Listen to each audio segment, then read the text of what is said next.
So I'm in the green room again. This time I have Kaleo Hao. Did I say that right? You did say that correctly. Yes. Thank you very much. Awesome. You gave a talk yesterday and it featured Flappy Bird, some math, which you broke down really well for us. What made you choose Flappy Bird and what were you sort of using it to describe to everybody? So the reason why I chose Flappy Bird is because it's first of all, it's a game that almost everyone's heard of. Totally. Right? Yeah, it's super addictive, and it's simple. You know, it's a game where you're basically making just one decision over and over again, and that's to jump or not to jump. Since I'm covering deep reinforcement learning, I mean, the applications can get much more complex, but I figured we didn't want to start with landing a SpaceX rocket.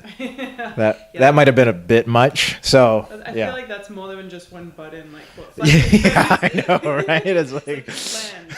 Okay, we're done, everybody. I wish.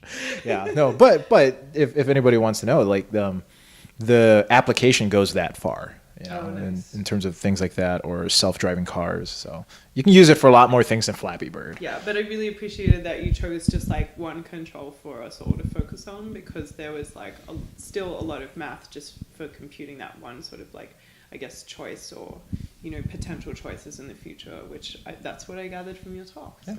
Yeah. Awesome. So what is exciting to you specifically about machine learning? You know, obviously you're doing this stuff, but you had to have like gotten excited about something in order to get started with it. What was that? Or what is exciting you right now is probably a better question. There's so many. I mean, machine learning, I mean, I guess it sounds like a cliche that it's changing everything, but it is. Mm-hmm. So there's so many things coming down the pipeline. I mean, you've got AI and machine learning in finance. You've got AI and machine learning in medical stuff, in diagnosing diseases, and saving people's lives, which, you know, that's a better way to market it. You know, it's not just diagnosing the disease, it's also saving them and giving them a better chance at a better life.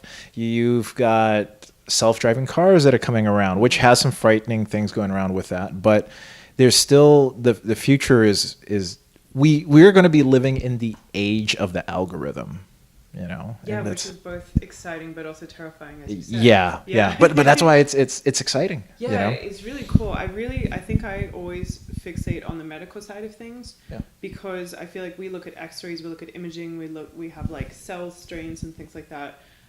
But we end up sort of like having the human sort of perspective on how to diagnose things. And I think what's fascinating to me is that machines potentially see details that we don't even know to look for because we're so used to, you know, having these really incremental sort of approaches to getting better and better at diagnosing things. And I think that I was talking to you earlier today about how you can train bees to... I remember that. I can't forget that, actually. So you can train bees to be able to detect whether someone has cancer or not from their breath. And, you know, you put them in this glass receptacle, someone blows into it, and the way that the bees congregate afterwards, it kind of like has either a diagnosis or not a diagnosis of something, which is fascinating. But it'd be cool to have something then where we didn't have to train other creatures to do that work, which is slightly more ethical, in my opinion. Yeah, I agree. For the bees, yes. For the bees, yes. But yeah, I thought that was really cool because, you know, what are bees looking for in that diagnosis, but then like what are machines looking for? So anyway, that's my little tangent on that. But I'm really glad you're excited about that because ethics is featured like so heavily in you know, the last 2 days. So it's really, really awesome. Oh yeah, definitely. Ethics is going to be a very big thing in artificial intelligence because it needs to be. Absolutely. You know, we're playing with, well, playing might not be the best word to use. We are starting to use technology that is so powerful that we need to have a level of responsibility and ethics in order to keep ourselves alive. Yeah. It's a good thing we're working on that. I think that's very well said. The last question that I'm going to ask you is for people who are trying to get into machine learning, they're looking for engaging content, they're looking for content that they can relate to kind of as beginners to the scene. You probably have some resources that you really love. Can you share some of them with people who are watching this? Yeah, definitely. So if you're looking for more information on deep reinforcement learning, first of all, my GitHub is a good place to go to as an extension to my talk. Nice. Because I really only scratched the surface. I mean, I know I went over time, right? But still, there's a lot of things that I frankly didn't have time to touch. The fact that the network that's used is a convolutional neural network, you name it, how that reduces the dimensionality of the input space, all these types of things. But other than that, if you're maybe like more of a beginner in machine learning and maybe you're just a developer and you're wanting to get a better handle of it, I'd suggest YouTube because I am a YouTube addict. That's my go-to source for anything. That's great. Right. Yeah. I don't Google stuff. I just go straight to my YouTube app, look it up.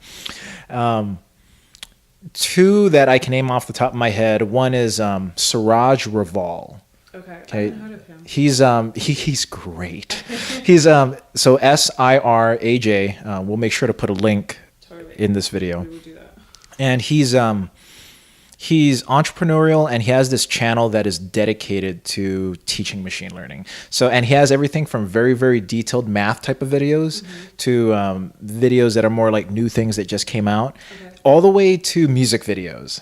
Wait, what? Music So, videos. like, music about machine learning? Yes. Whoa. Yes. Yeah. So he has a rap video that came out not too long ago.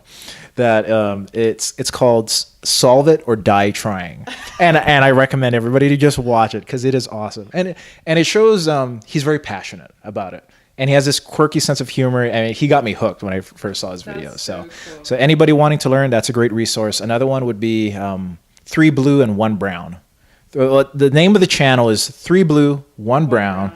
It has something to do with genetics and your eyes. Oh. I don't remember what the specifics and how that works. Like the recessive versus the dominant. Yeah. Or something like that. Yeah. Yeah. I remember those tables in high school. Biology. Yeah, I don't remember those tables in high school biology.